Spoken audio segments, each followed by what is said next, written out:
Welcome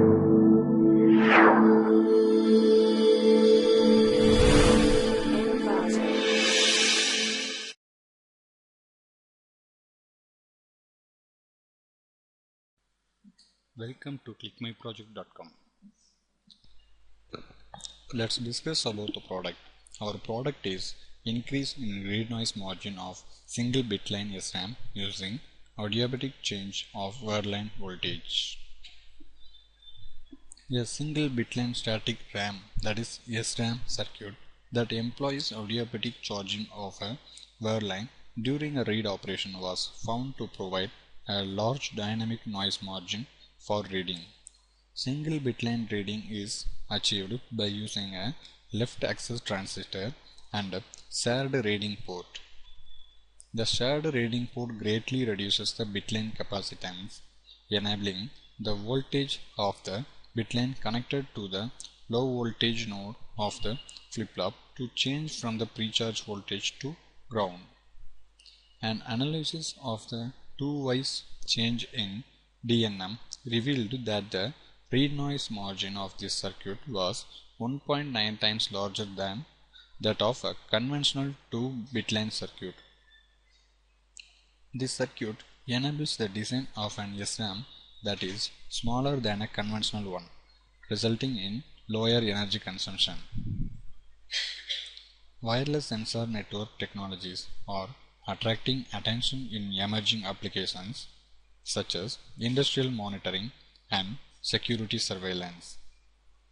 The paper proposed is the power available to a wire-level sensor network is limited because it comes from a battery or supercapacitor. Thus, network nodes must have the capabilities of low power sensing, processing, and communication. Since a static RAM is a key circuit in a sensor node, it is important to reduce its power consumption. A graph of power consumption versus frequency reveals two frequency regions. From 300 MHz to 1 GHz is the high-speed range used for communication in high-speed routers, and 8 MHz and below it is used for low-speed range and for home industrial appliances, wireless sensor networks, and other low applications. Our target is even smaller power consumption. One way to reduce the power of an SRAM is to reduce the supply voltage. The way investigated in this brief is to reduce the device size to the nanometer region. Reducing the device size by 1/2 cuts the gate capacitance by 1/4, which should result in a large reduction in power consumption. However, if we try to use a nanoscale SRAM in a system, we find that the static noise margin is too small due to the large variation in threshold voltage. So we have to develop a new SRAM circuit. Our previous study of SNM showed that the SRAM with a single bitline had a larger SNM than one with 2 bitlines, and that the bitline precharge voltage should be lower than the VDD. In this paper, we attempt to adiabatically charge a word line in a single bitline SRAM to stabilize the flip-flop. Adiabatic charging has been widely investigated and it is already being used to charge the cells of plasma display panels. We found that it significantly increases the dynamic noise margin for real operations. This flow diagram states about our system flow which we used for this development. So initial black, which is states as a CMOS design, that states about our design methodology, because our design methodology is based on CMOS transistor based designs. For this CMOS based transistor designs, we are using Tanner EDA tool. So, and as we already discussed, our main focus is based on bitlines, whether it is single bitline or 2 bitlines. Hence, we have denoted the bitline importance there, and the main black is noted here as heterogeneous CMOS, because the heterogeneous CMOS is our enhanced method. That means Here we have noted heteroCMOS. HeteroCMOS represents heterogeneous methodology. Heterogeneous methodology is a technique which we are implemented in this paper as an enhancement.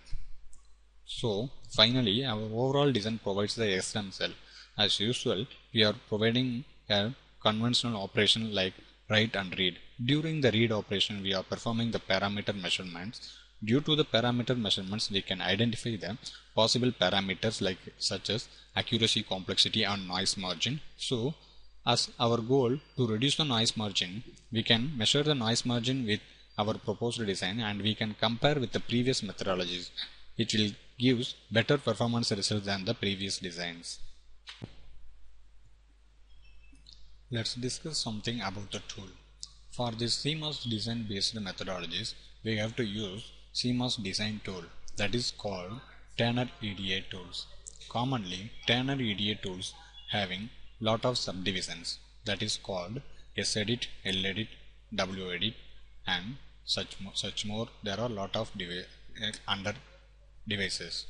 So in this we are using SEdit for circuit designing. So and then after we design that SEdit, while simulating the circuits design will pass through the T-space that we can understand through the checklist generated through the SPICE code. And finally, while we are simulating, the timing diagrams will appear in WEdit. Hence, commonly for our CMOS based designs, we will use mostly these three edit things. That is, again I will say as SEdit, LEdit, WEdit and T-space. So, we can design the circuit based CMOS transistors by using SEdit. Here, before we starting the simulation, we have to select a new cell. Here is the cell menu. Here we have to select the cell menu and we have to select new cell. So there you can select number of cells like cell 0, cell 1 up to cell n you can select. So each cell should contain different CMOS design. And next process is to set up simulation. Here this icon, while you are pressing that will leads you to setup simulation. In the setup simulation, you have to set up maximum time duration for the design and nanoseconds based setup methodologies. After designing setup designs, we have to load the library files. So initially for the design of CMOS designs, we need some CMOS components. Those CMOS components will occupy in CMOS libraries. That means CMOS libraries contains components of which required for CMOS design. So here you can see what are the components listed in CMOS library.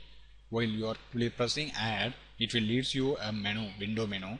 There you can locate the library file where you have stored. So from the location where you have stored, you can select all components which you can need for your CMOS design. So after design of this cell, you can save the design, and while you are pressing run, it will leads to T-space. So through T-space, you can see what are the checklists available in T-space. In T-space, usually the components which you have used are listed in as a component code. That means you can see that as a program wise. That's why that T-space codes are called netlist. You can run either from SEdit or from T-edit.